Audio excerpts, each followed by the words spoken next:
Miss Karina's a big dreamer, a metaphysician on a mission of inspiration and transformation, which led her to this manifestation. Miss Aruba Island Queen, Meta Lifestyle Magazine.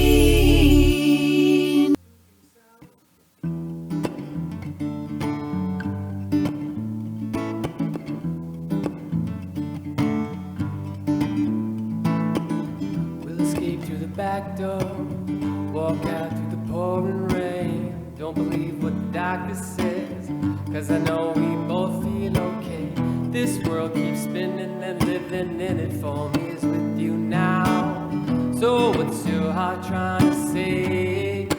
I'll be your escape route. Oh, when you could be mine.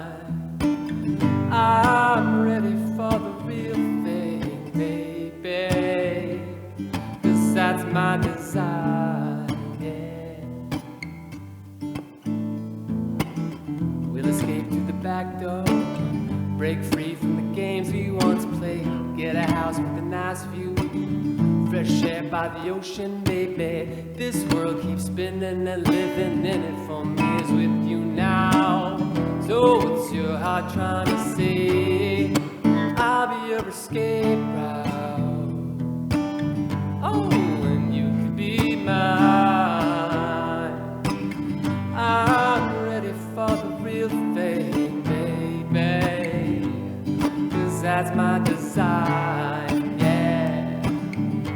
Guess we'll just have to wait for the waves to break some more on the whispering shores of time. I'll be your escape route.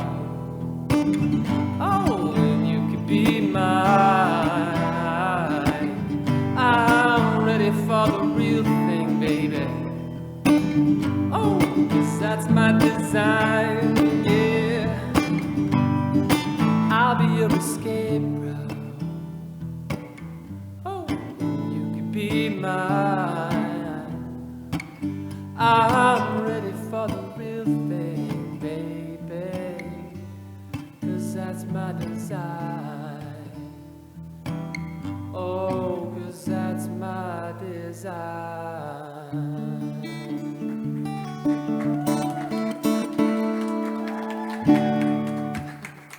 Thanks, guys.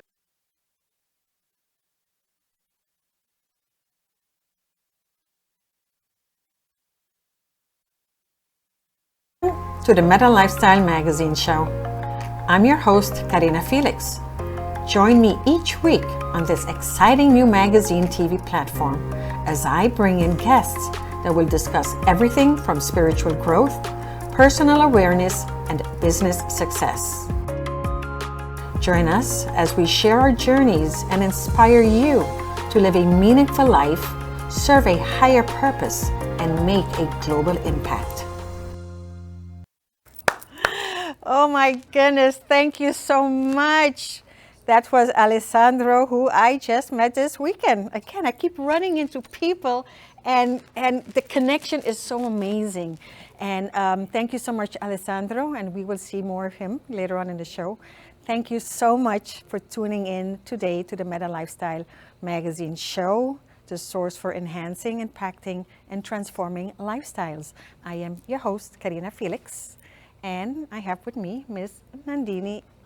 Oh, again, so here we are, and we're going to start off also, because it's Valentine's Day, we're going to start off with a poem. Is it a poem? It's just a very short piece on the heart. So I'm excited for her to read this for us, and then we'll have a little discussion after that, right? As soon as we are ready to go, yes. Okay, so this is just a short piece I've written on the heart, and it's called The Place of Secrets. The place of secrets must be the heart. How much of our hearts do we really share? There are those who seem to be an open book, but with time you learn that they too harbor deep secrets. The heart is what hurts. We speak of a broken heart. The heart is what loves. We speak of a loving heart. So we dance this tightrope of being open to loving and being closed to pain. Where do we store what protects us? This heart, this precious organ of life, is the first to form in the womb. The heart is our first intelligence, forming before our brains. We live in a world that values intellectual intelligence. The softer characteristic of emotional intelligence is studied and said to be important. But ask anyone which drives greater worldly success. Our hearts, holding the intelligence we really need, has therefore become the place we store our vulnerabilities. It is our place of secrets, to be shared only when we can trust, but never to be fully opened to the world. That is beautiful. Thank you so much for sharing. So tell us what inspired you to write that. I'm actually part of a writing group, and every time we meet, we just do little prompts, and it must have been last Valentine's Day, I can't remember, and so we were obviously writing on the heart.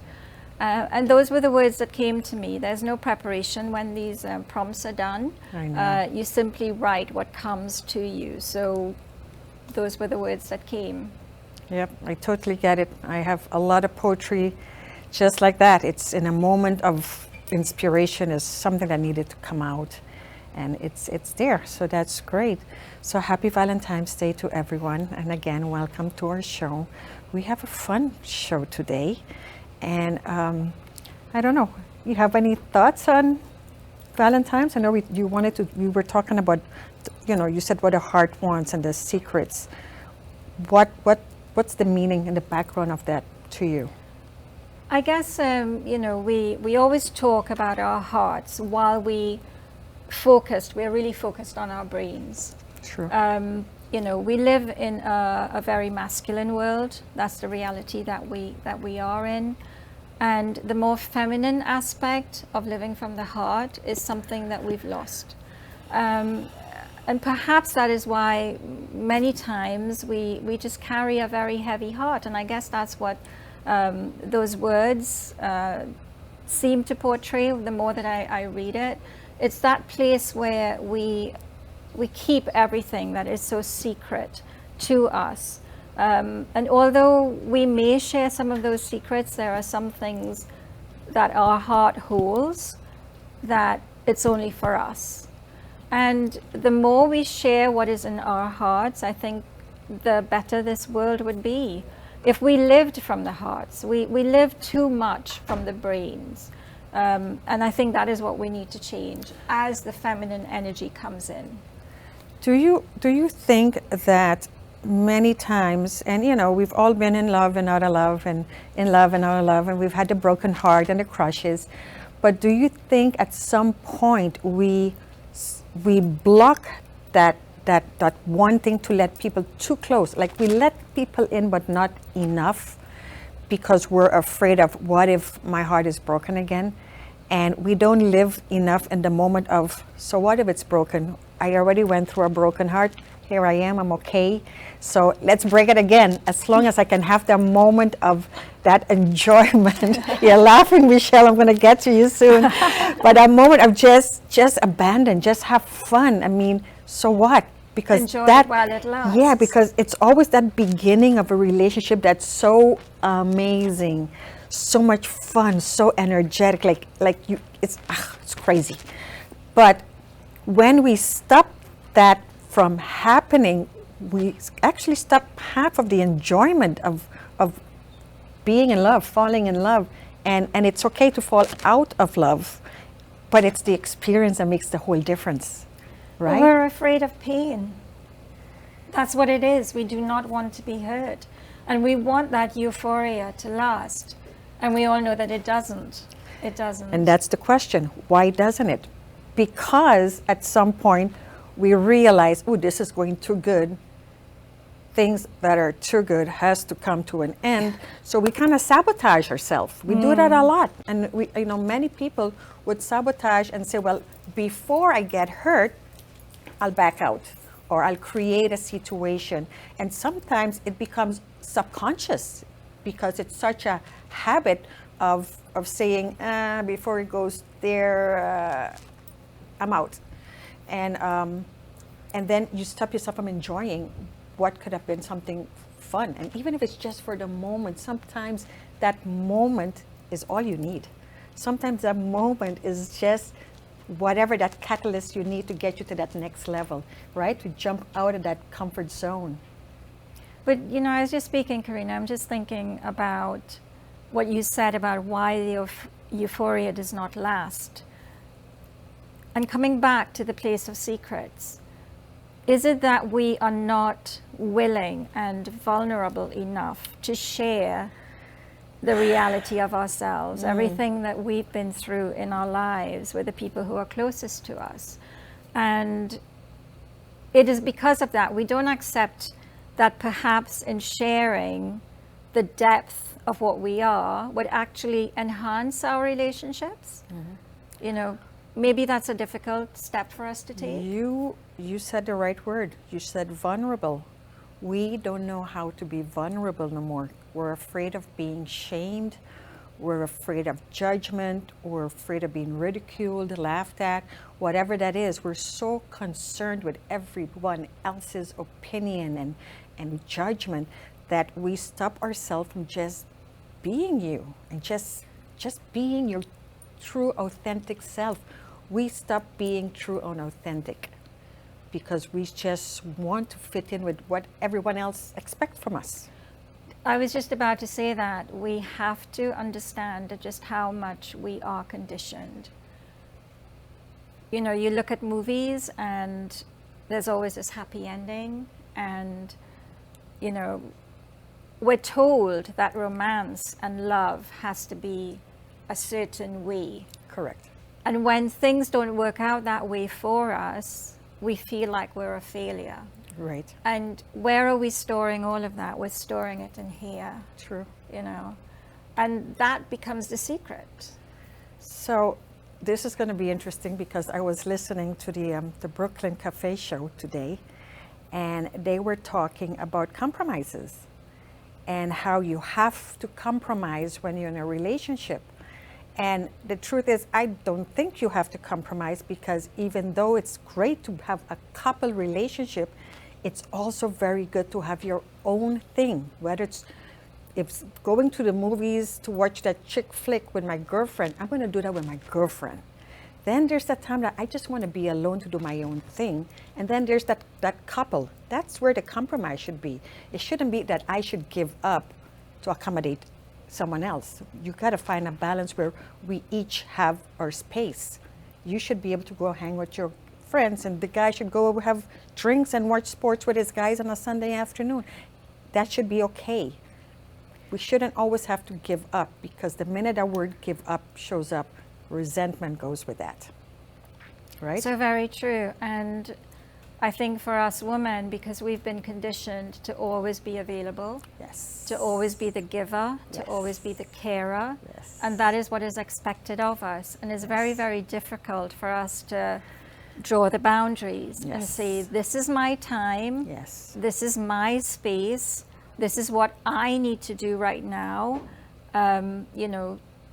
Don't keep expecting me to be available whenever you think that I need to be available to you, and I return that Right. to you. Right. Yes. We just have to change the way that we perceive relationships. We've been conditioned to think of them in a Yes. certain And way. and boundaries. We have such an issue with boundaries. We don't know how to create boundaries to make sure everyone gets their space, and especially for young couples and there's kids. Now the kids is pulling hair, and your friends are pulling, and the spouse is pulling, and parents. There's so much going on. There's so many moving parts.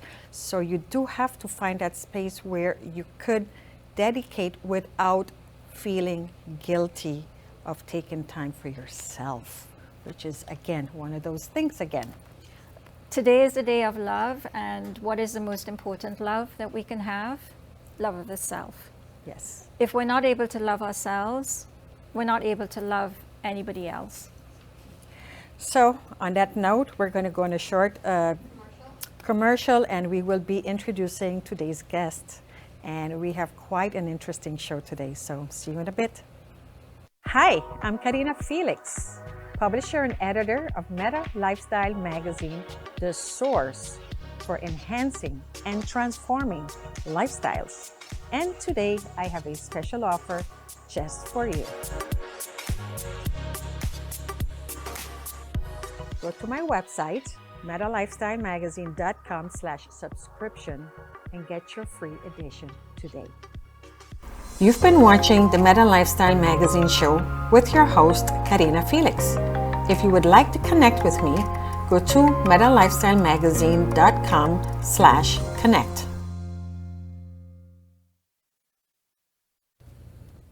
Hi, and we're back, and I am so excited to introduce these two amazing, fabulous people.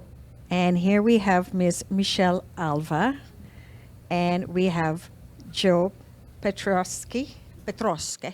And go ahead and introduce yourself and tell us a little bit of what you do. So I am a sex, love, and intimacy guide and the creator of the Alva Method, which stands for Amplify Love, Vibrate Abundance, and it teaches us how to harness the power of love. Hello, I'm Joe Petroske, and they call me the Soul Connector. What I specialize is helping people get back in connection with their purpose, their desires, and their passion. And I'm also a master healer, which means that I can eliminate very, very serious pains and illnesses, often in 1 or 2 sessions. So I'm going to have to go ahead and share that last week I had a session with Joe, and a lot of interesting stuff came out. And then Sunday I had a session with Michelle, and I would actually say, I would advise every woman at some point, I mean, men too, but right now, women, as you said, we are coming back with the feminine energy, but there's so much block going on because of our history and giving up so much of ourselves. Can you elaborate some more on that, Michelle? Yeah, just by being women, we tend to be more people pleasers. There's actually science on this. And men tend to do more with what they want just because they're men. So there's like more permission for men to really pursue and for women to want to please. Sure. Joe? So much of what ends up happening is women compromise, and they do things often that they don't want to do. And unfortunately also women are subjected to so much sexual abuse, leering, touching, all of those kinds of things that they don't enjoy. And that's held within the body. And what we hold inside our tissues, we don't even necessarily know. But when we go into new relationships, all of those things start to ring, and it starts to taint the new relationship. So those are the things that we want to heal. And they say that 1 out of every 3 women, 1 out of every 4 in the United States have had some type of sexual trauma. And so, gentlemen, it's really great to find out when you start dating a woman's history, because then men wonder why can't she open up? Why does she cry? And 1 out of every, I think it's 5 or 6 men have had some type of trauma. So there's a lot of trauma in our world. So what can you tell us about, even men, they're assuming that they're always okay, but what's that giveaway that they would know, well, something maybe is not working here for me? Well, anytime that you leave a date or even a conversation and you feel angst, you feel at ease or ill at ease, and you're worried what she's thinking, you're worried and you're preoccupied, that's something where it's like, okay, hold on a second. We got to really come back, check our own boundaries. What are my wounds that are getting triggered that I'm so out here trying to figure out what I can do to save the relationship or get her attention? It's like we want to be able to stay within our own self to be able to heal that. We also want to look at ourselves as the people that we are attracting into our lives are feedback for where we are at, because we attract what we are. We don't get what we want. And so this way of living that I have discovered from all the courses I've taken, I start to just look at whatever's coming into my life as an opportunity for me to go deeper within myself and help myself to reflect on where I'm at, where do I get to process and heal. So relationships are so wonderful for that reason. But we don't see them as lessons, do we? I think that may be the Well, problem. that's why we're here on this show right now. Yes. Exactly. Yeah. We don't see them as lessons until they're broken. Correct. And what if we don't have to see them as lessons? We can see them as opportunities. That's And we could see them more as the nature of life is always wanting to support us to grow and thrive, because that's what nature does. And so changing our lenses and just choosing to see every experience as an opportunity to grow, just like nature, that really shifts your own relationship with life and with yourself and with each other. And that's why we're here. And I'm so happy you asked us to come on. Welcome, sweetie. Yeah. So, Thank you. yeah. So my take on this is and I see it all the time. A woman says, I want a man that blah, blah, blah, blah, blah, and she names off a list of items. And I always say, well, if that's what you're looking for, you have to become that first. You have to have whatever it is. You have to be independent. You need to have your income. You need to have whatever it is that you want a man to bring into your life. You need to be that person first, or else you can't attract a person in your life. Rather than expecting someone to fill all the holes that are in, So I may not have a great sense of humor, and I'm looking for somebody with a sense of humor. The problem is that we've watched way too many Disney movies when we were children. So honestly, I literally married my prince, and I was Cinderella. And I think that we don't want to do that, but I have to be honest, so much of what we see as children does not empower us. Absolutely, that's the conditioning that I mentioned. It's every form of media, we are so conditioned, and we just have to come back to the truth of ourselves. Not all of us are going to find a prince galloping on a horse coming into our lives. If there are any women here who've experienced that, good for you, yeah. But, the prince is going to come in a different way, and we have to accept that each way that happens for us is the right way. Correct. So do you feel that we want something, and when we get that something, we're not satisfied and we want more? And is that because we really don't know what we want? Well, if I can be so honest for myself, I have had low self-worth, and my father left when I was 14, so I felt very abandoned. And I made up all these stories about myself because of my childhood, as we all do. And so I feel as though I have kind of kept a lid on my total awesomeness ability to receive myself. And because of that, I have limited my ability to expand with a partner, because that's all we're ever doing. I think a lot of us are afraid of having it all. I think we're afraid of joy because it's not so rampant in our world. If everybody was joyful and, living their dream life everywhere, you would feel more comfortable stepping up into your power. So I really believe that that's more of what's happening, is this fear of really having it all. And that's why we're here once again, to break through that. And I'm living through that right now. As much as I practice giving myself permission to have an awesome life, even though there's so much suffering in the world. And sometimes I even feel a little bit like I wish I could just bring more people to my home and enjoy the love. And, I am actually doing it.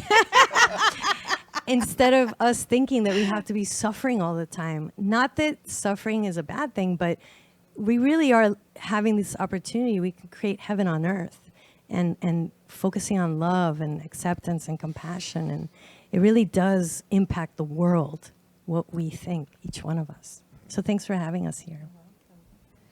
You mentioned about having it all. And even though we want it all, even if we had it all, we're so afraid to admit it, because we're always so afraid of the other person not being there. I mean, I don't know about you, but sometimes I feel like I'm even afraid to say, I'm really happy all the time, because I should be like, oh yeah, I understand. Yeah, me too, And it's like, no, I want to say I'm happy. And I want to say I'm in a good place right now. And I don't want to have to put me down for someone else to feel good about themselves. But we do that. Why? That's something that I notice all the time. Going to backyard parties and things like that, you'll see this, and I'll meet the woman and I'll talk, and she'll be talking about her horrible husband, and he's lazy and he's bad and, all selfish and all that kind of stuff. And, and I'm like, and I talk to the woman, she's like, wow, she's nice, she's attractive, she's cool, she's interesting. Then I go out and where the guys are, and all of a sudden I start talking to this guy, and it's like, man, he's really cool, he's really funny, he's really interesting, he's doing some philanthropic stuff because he wants to, not because of a tax deduction. And then he talks about his, ball and chain, and he's like, oh God, and then all of a sudden you meet him. And so here's this wonderful woman and this wonderful guy, but what I talk about is beach balls. And what it is the resentments. Right. Beach balls are, seemingly innocuous, they're little and everything, they're even a little squishy, but you try and, if you have that in between you and your significant other, you're not going to be able to do a full hug. So why do we hold these resentments all the time against each other? And, at the end of the day, literally, it's something where it's like, hey, check in. Why the hell were you happy to be together? Those kinds of things, because you see people and they go on these very opulent vacations, and instead of being happy and everything, they remember and they remember and they remember, and it's like, hold on a second. It's like, why do I want to be in the relationship today? Why do I want to be in the relationship today? What is my goal for the relationship? And is it happening? And then what's my goal? What do I want to make her feel like? And is that happening? And certainly there's going to be people that are always, oh, wow, check that out, and they get lost by the shiny objects, and sometimes the shiny objects really are Maserati and a jet, and things like that. But it's like, I look at those people and I think, are you truly, truly happy? And that's the thing where we want to be able to check in, and it's like, what is it that I need? How do I feel? And am I getting and giving that feel back? Because, I look at it and I call love a business. If you're in a relationship, it is the most important corporation that you have, okay? Because if you're in that relationship and it breaks up, it's going to cost you a lot of money. Yes. It's going to cost you horrible amounts of joy. It's going to be miserable. Yes. And so it's like, and every single corporation requires you to go for continuing ed. You got to Right. leave your family for a week to go and learn the newest stuff, or you got to stay extra time to learn the software, all that. Well, what about the continuing ed for the relationship? What about that week that you have to go where you're going to concentrate, and it's like, what's the best thing about this company? How can I sell this company? How can I make this company? What would happen if we did that for our relationships? So I wrote a book that hasn't been published yet, and I've been hanging on it. And it says, congratulations, you're getting married. What's your exit strategy? Because you're signing a contract. Would you just go and just sign any contract when you buy a house, a car, whatever? No, you want to read the fine prints. You want to know you're getting what you want. So how can you go into a marriage? And I've done it, don't get me wrong, I'm not judging. I did the same thing. But we don't put the rules up front. What do we want? It's got to have a business plan, a mission, a vision. And if it doesn't work, what is the exit plan so that we can do this amicable? And it doesn't have to turn into hate. And like I said, when it works, it works. And when it doesn't, it doesn't. And that's okay. We grow. Sometimes we grow together, sometimes we don't. And the goal is to try to grow together by having certain interests, not everything, but certain interests that keeps you connected where you want to have a conversation, If I can add, self-forgiveness is a must for anyone that wants to have a relationship with someone else. We don't think about that enough. Really making self-forgiveness, acceptance, compassion for yourself the priority will lead you to a lot of success. Yeah, and definitely. And one of the things, if we go back to the corporation idea, if you make a mistake, they'll have you talk to HR. Okay, but it's like, if you are a couple and you make a mistake, what's that intermediary, or what's that, if you want to call it an escape plan, what is the mission statement? What is the purpose? And how do I, since I was the one that made the error, how do I get back into that business plan? Because this is the goal that we said we want. I goofed. How can we get back there? And then look, okay, goof after goof after goof. Do we want to continue this? I mean, because like you say, eventually, HR is going to say, sorry, you're not making it. Right. You make me think of, like when we see elderly couples you know, who've been married for 50 years and such, and everybody goes, oh, that's so sweet. But nobody says, my God, they've been through hell together. And they survived. They held each other's hands. They helped each other through it. You know? That's the thing. When there's truly a successful, loving couple, to me, it's like, damn, that is nice. I mean, it is so nice to be able to see those couples that are truly like that. The people that are just biding time, it's like, yeah, we've been together for 45 years. It's just like, I'm sorry. I mean, there's the difference. But again, it's like we all know that whatever we concentrate on, we create. And so if I want that, I can't keep looking down there. You know, I got to say, this is what I want. And try and do that. I coached someone once, and everything that she said was her negative, you know, my negative relationship with my parents and my negative, and all her childhood was so negative. And one day I asked, isn't there anything positive? I said, can you find me one positive thing that you had with your parents? And she looked deep back into her archives, and she came up with a moment like, oh, my mom took me to, I don't know, the swing, whatever. And the minute she did that, a second memory, good memory came up, and a third good memory. And all of a sudden, she chose to remember the negative. But when we start choosing to remember the good parts, then that starts to snowball into more and more and more good. And many times I would say, I lived a fabulous life. My life was amazing. Doesn't mean I didn't have hard times, but I chose to remember the good parts, the fun parts. And the other one, I'll deal with it at the time. But why would I want to sit here and burden everyone with my negative, low vibrational energy? No, I'd rather come in here with, woo, here we are, let's have fun, right? Well, I think a lot of us are addicted. We have an emotional addiction. We have a habit of suffering, and television, watching, you know, even social media, we're being programmed, you know, look at what's happening in the world. And so, I mean, I got rid of my TV after my divorce, and I love that because I focus on my life. I am the show, and it's the most exciting, and that's how my life, I feel, focusing on each one of us is just as significant and powerful. But when we sit there and just get washed, you know, with whatever a lot of things are not so uplifting in media. And so. Well, my divorce was one of those on and off things where we were like together and then separated and together and separated. And finally in 2008, we thought, you know, after being separated for 5 years, living in two different places, I was in Turks and Caicos, he was in Cuba. And we decided in 2008, let's try one more time. And we moved to Florida to try one more time. And it wasn't long before I went, bad idea. What did I do? Okay, but here we are. And it didn't work. But we have this, I don't know if it's us or if it's me and the way I just look at life. And so, you know, we went to meditation, and then, you know, we have dinner after and have drinks after and be like, you know, here and fill in the dots. And, but at the end, we're like now like good friends. We call, we text, we have lunch together, we go out, we hang out, we do all holidays with the kids together. And it's okay. It's okay when you cannot live day to day with a person. It's better to extract yourself and salvage the friendship, I would say. Because now for my kids, they see that and they went, well, you know, it didn't work. It's okay to walk away, but you don't have to hate. And you don't have to have a grudge. And you don't have to wish bad. You just send your love and blessing and just move on. And take that as, I know what I don't want or what I don't like. Now I know what I want and like.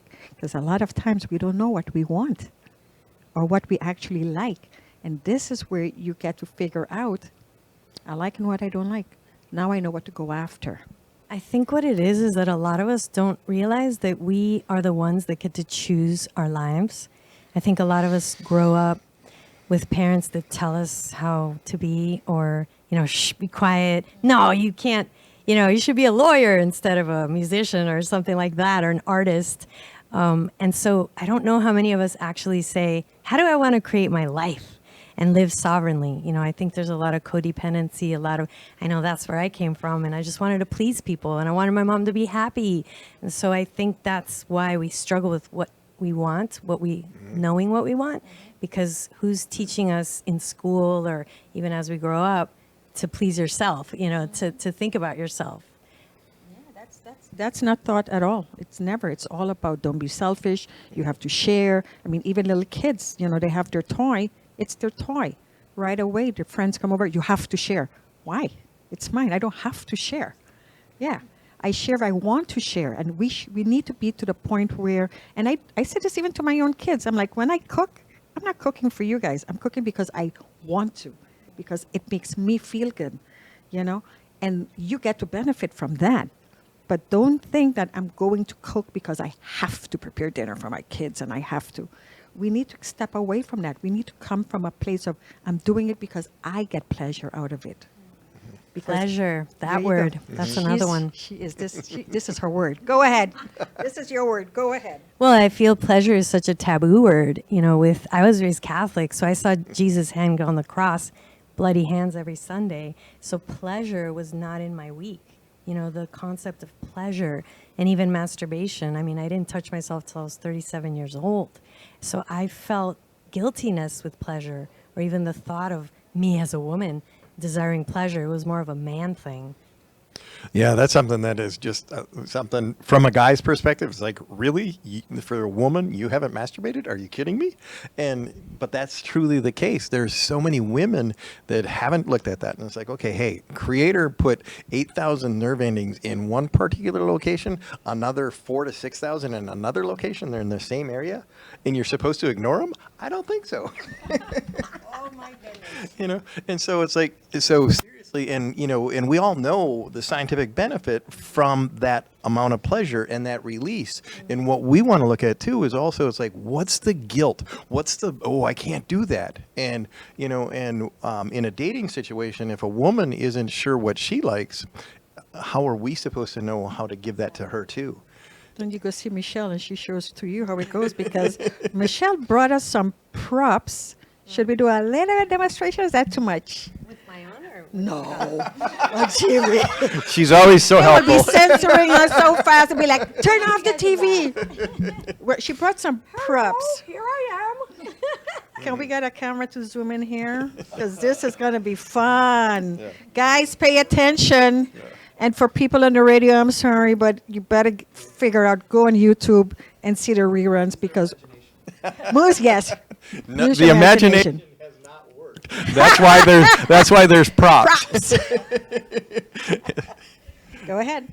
Well, just to share sometimes. for you so you can show. Well, sometimes people say, you know, what is so great about myself massaging my labias? You know, we all have a vulva, that's the outside of a woman's female genitalia. And so just like someone massaging your back, it feels really good. But for a lot of women, if you imagine, 1 out of every 4 women have had sexual trauma. So if women themselves start to massage their inner thighs, their labias, just for the pure decision of paying attention to this part of your body, we actually hold memories in our tissues.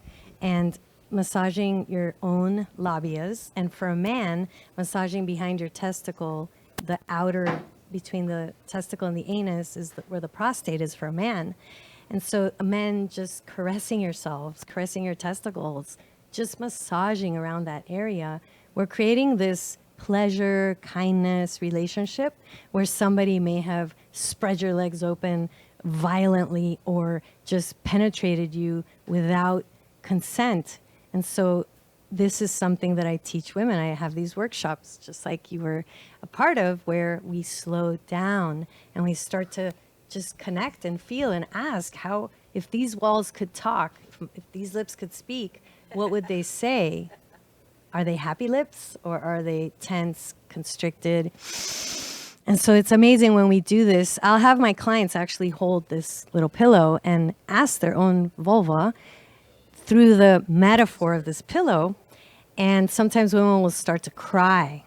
So this is actually really powerful, even though it might seem silly, or for the uterus, a woman that has fibroids and she's holding onto this little pillow, which a lot of women have fibroids, and connects, how does my uterus feel? And they'll start to cry. It's incredible how this is actually a great exercise, or for a woman that can't get pregnant, how we have this ability to heal ourselves. We have this intimacy that we can have where we really connect within. All the answers are there. You really do know how to be clear. You really do know how to connect. We just don't spend enough time with our little vulva pillows and cushions. And if you don't have a pillow, you can just put your hands over your tummy or over your genitals and just be intimate with yourself. It doesn't mean that you're getting off on yourself. You could do that too. But for the purpose of the healing, it's about feeling. Well, it's about connecting with your body. And you told me a pretty interesting story when you had your session with Michelle about being not connected to your body. Can you share that story with us? Sure. Are you allowed to? I'm sorry. Only if you want to. I'm sorry. Joe, well, I had a Tantra practitioner training, and Joe was one of the models, and God put us together. He was my first male client ever. So it's actually an honor to have this amazing conscious man who is just such a badass healer too. You know, he's on a mission. And so it was so sacred to be partnered up with you. And I didn't even know him. I never met him before that. Well, I didn't expect it to go here, but might as well, since we're being about truth and healing. So, yeah, I had an extraordinary childhood, and I was beat extensively. And so I didn't realize it, but I left my body. And so what was happening is this is true science. And so I want you guys, because if you look up Tantra, the true aspect of it, it's been written for over 5,000 years. And this is stuff that is amazing. They talk about how to do these healings. The stuff that she was talking about with the vulva, that's been talking about the yoni mapping and things like that to remove that energy from the abuse. Well, I went for healing because I knew it was really interesting how it had happened. I had gotten a phone call from a friend of mine that teaches about Tantra. She says, Joe, I'm going to ask you a question in a minute. And whatever your answer is, it's okay. And I knew intuitively that the answer was yes. And then she told me what she wanted me to do. And she wanted me to be a model for a lingam massage. And so a lingam massage is basically it's a very long 45-minute, hand job. And so the idea, though, is to do this in a sacred, special way, to be able to bring out those things like Michelle had talked about, to bring out that pain, to bring out these things. And sometimes when it's done, the man can't even get an erection because there's so much energy, there's so much hurt, there's so much negativity that's coming out. Well, when Michelle was doing it to me, I was blissed out. I was like, wow, this is great. And she goes, Joe, you're not in your body. And I'm like, what do you mean I'm not in my body? I was higher than a kite. I was feeling terrific. And so she said, close your eyes. And so I closed my eyes. And then what ended up happening is when my eyes were closed, she had scratched me all the way down my torso on both sides.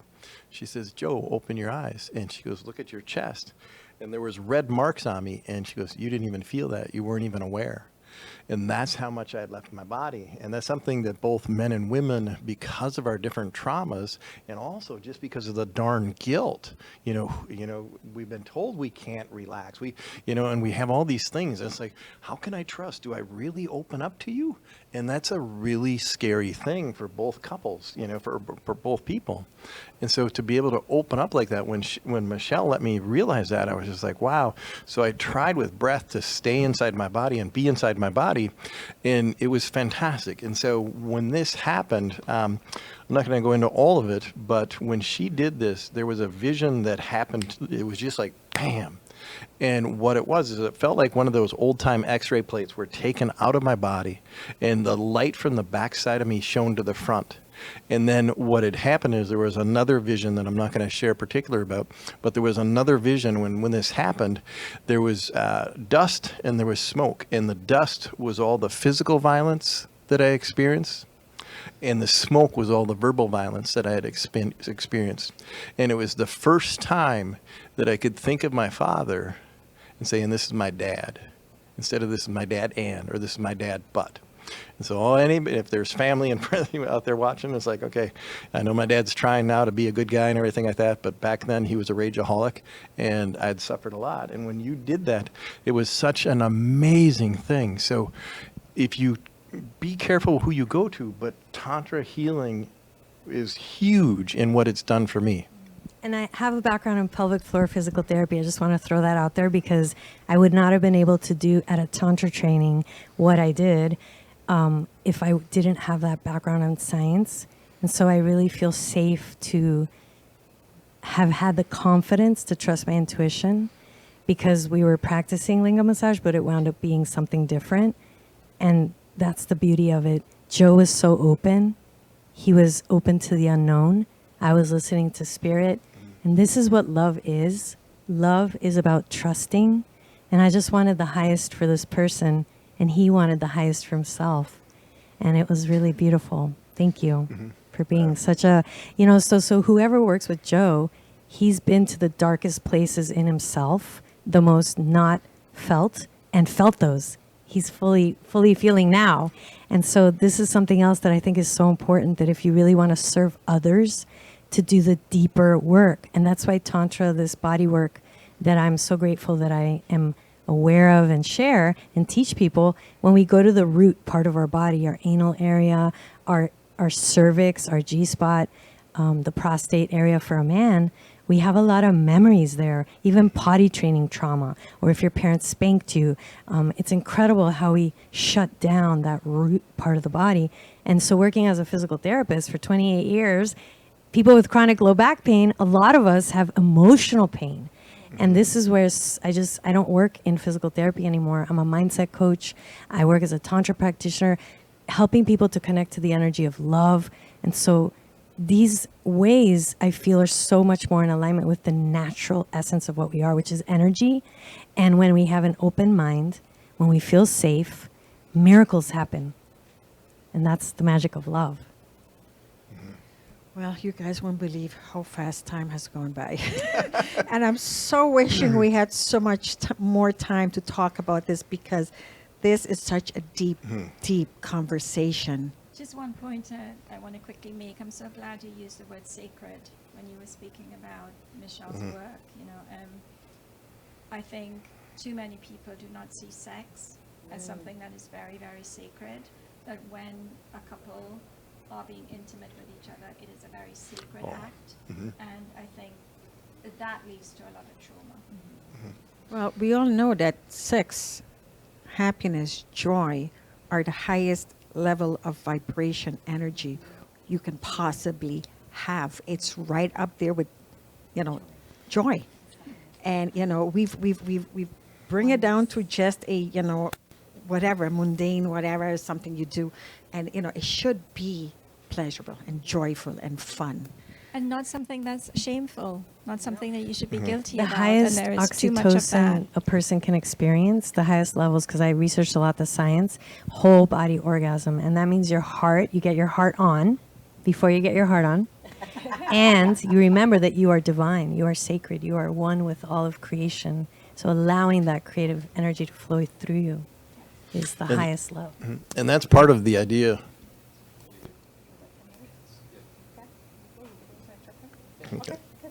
Okay. And so that's, with Tantra, one of the principles of that is that the person in front of you is the expression of God. Okay. And so that God is here right now to let you know how much God enjoys you, how much God treasures you, and how much God wants you to have pleasure. And so when you see that person as an expression of God right here in front of you, and that you get to basically give all the love that you can to God or Goddess in front of you, that's the idea. That's the trueness of this. And so it is a very beautiful and sacred thing. And so if you are going to do tantric work, really interview the person. How would you talk about that? Because Well, first and foremost, get really clear on why you're seeking a service, because sometimes people call and say, inappropriate questions. And so I do my best to be clear about how I want to work with people. And to me, what my goal is to help people connect to their heart. That's really important. A lot of us, if we want to have amazing tantric sex, it really has to do with your heart. The heart is the most electromagnetically charged organ in the body. And when we forgive ourselves, when we accept ourselves, and then we breathe and circulate both hearts, the heart of your sex and the heart of your heart, and feel. So people definitely get clear of what you're seeking, why you're seeking it, and that's what I recommend. I mean, and remember, you attract what you are. So if you're attracting people that are not in alignment, you get to look at, maybe go to therapy first and work with your shame or sexual whatever's going on. That's really important. Tantra is not therapy. Really want to let people know that. So on that note, we have Alexandro has a particular song that's going to tie in with this. Can we have a camera on Alessandro, Hello. please? Is your mic on? Hi, everyone. I think so. Okay. Hello. So can you tell us a little bit about Yeah, this? so the song is called My Choice, and it was originally written because I was working with a producer who mentioned the theme of writing a song about the woman in Iran who was killed for not wearing her burqa. It's called a burqa, right? Pajama. Okay, sorry. I don't know what it's called. But she had that idea in the session. Then I wrote a song around that where I kind of just imagined being her, and then I wrote this song. But I don't think it just pertains to her. Like, I think it pertains to, any being controlled in general, like in any way, in a relationship, or being controlled by yourself. Like, I over control myself, like I think we all do. So it's about anything that's where you want to like liberate yourself and free yourself and use your own mind as your own ally, rather than working against you, ally with your own heart and what you actually really want, So that's what this song is, My Choice. Right. Should I play it? All right, here we go.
My choice, it's my voice, I won't listen. It's my choice, it's my voice, I won't listen to the noise.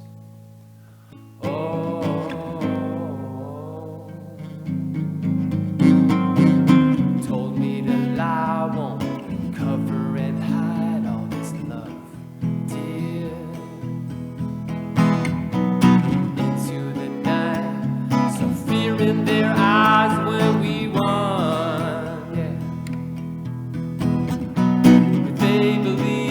everything, things will never come to change. Smiling at the marketplace, but you have never seen my face, my friend.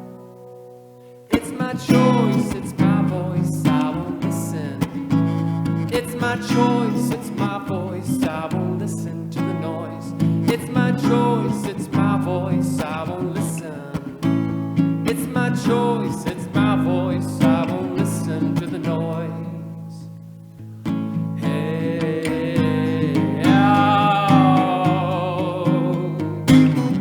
we've got a long way to come. We've got a long way to come. It's my choice, it's my voice, I won't listen. It's my choice, it's my voice, I won't listen to the noise. It's my choice, it's my voice, I won't listen.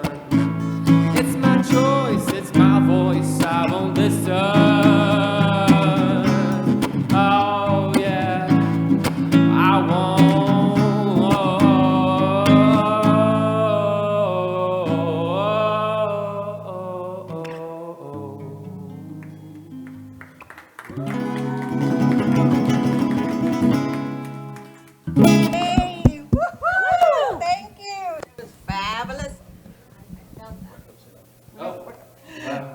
Okay. No, you're not gone yet. You're good, sweetie pie. You're closing the show. So we just want to say a little goodbye. So if there's anything you would like to say, a little tip, a little something, some gratitude. Yeah, I want everyone to know that you are the creator of your life, much more than we've been led. Yes, there is a God creator source. You are creative. And wherever you place your focus, it's going to expand. So why not amplify love and vibrate abundance? If we look at nature, we're breathing oxygen all the time. Nature is what we are, and it's abundant. And so spend more time outside is what I recommend. Learn how to diaphragm breathe. Go to Michelle Alva TV on YouTube. There's 100 free meditations. And experience more the aliveness that you are. And remember that everything's happening for us. And if you just choose love, just keep saying that. I choose love. I choose forgiveness. It's going to take you to amazing places like it has to me. And what I recommend is look at the goal for your life. We so often just live on automatic pilot, same day in, day out, everything is like Groundhog's Day. Well, what is your goal for you? How do you want to be happy? What kind of things do you want to experience? Put those out, and not just in vision board, but every single day. What is it that you want? And look to see if that's happening within yourself, and then definitely inside your relationships. Thank you so much for joining us on the show today. Love you guys so much. And do we have time for nothing? Can we end the show right here? Can I end right here? Can I do my ending right here? Okay. Can we end with a song too? Yeah. We have no time. He had this really one more amazing song, but that's okay. We're going to bring you back on. Yes? Nandini, thank you so much for being my co-host again today. Thank you for Michelle and This was Joe. awesome. You girls Amazing are guests. amazing. Thank you. Thank you. Happy Valentine's Day, everyone. Happy Happy Valentine's Day. Valentine's Bye. Thank you. Miss Karina's a big dreamer, a metaphysician on a mission of inspiration and transformation, which led her to this manifestation. Miss Aruba Island Queen, met her last Magazine.